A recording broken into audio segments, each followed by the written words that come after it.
अखिलेश यादव म्हणाले की प्रत्येक राज्याच्या भाषेचा सन्मान केला पाहिजे, पण भाषेवरनं राजकारण नाही केलं पाहिजे.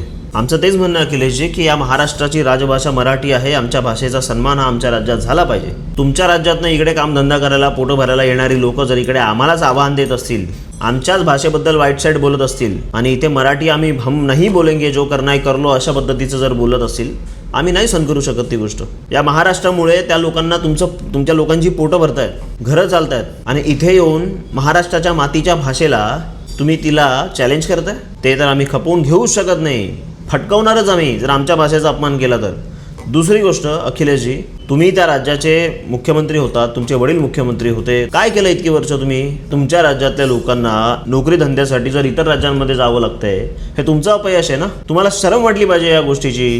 किंवा यूपी आणि बिहारच्या त्या सगळ्या लोकांना शरम वाटली पाहिजे की तुम्हाला तुमच्या राज्यामध्ये कामं भेटत नाही, तुम्ही दुसऱ्या राज्यामध्ये जात आहे, त्या राज्यामध्ये तिकडची लोकं तुम्हाला सांभाळून घेतात आणि तुम्ही वरून त्यांच्यावरच रुबाब करताय.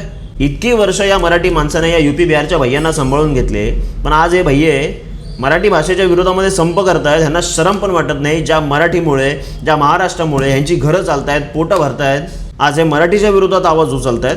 इतक्या वर्षामध्ये ह्यांना मराठी शिकायला नको होती? मराठी शिकणं अवघड नाही हो, पण काय आहे ना, ह्यांना माज आलाय, ह्यांना मराठी शिकायचीच नाही. बरं, आमची लोक काय कोणालाही मारत सुटत नाहीत. जे लोक आव्हान देतात ना आम्हाला, मराठीच्या बद्दल अपशब्द वापरतात ना, ते फटके खातात.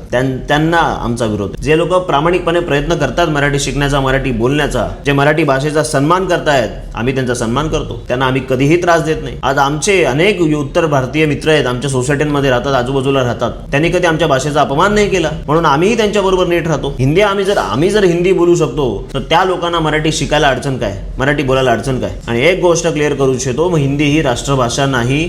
राष्ट्रभाषेचा निर्णय भारतात झालेला नाही. त्याच्यामुळे हिंदी ही राष्ट्रभाषा आहे आणि ती सगळ्यांनी बोलली पाहिजे, ते सगळं आम्हाला सांगायचं नाही. तो शहाणपणा. महाराष्ट्रामध्ये मराठी प्रथम. मराठी तुम्हाला आलीच पाहिजे जर तुम्ही महाराष्ट्रामध्ये स्थायिक होत आहेत. हा, एखादा व्यक्ती जर येतोय काही वेळेसाठी, काही दिवसांसाठी, ठीक आहे, समजू शकतो आम्ही, त्यावेळेला आम्ही हिंदी बोलतो. पण तुम्ही जर 15-15, 20-20 वर्ष इथे राहून सुद्धा जर मराठी भाषेला चॅलेंज करत असाल, तर तुमची कानफटही फुटणारच. हे तुम्ही लक्षात ठेवा सगळ्यांनी.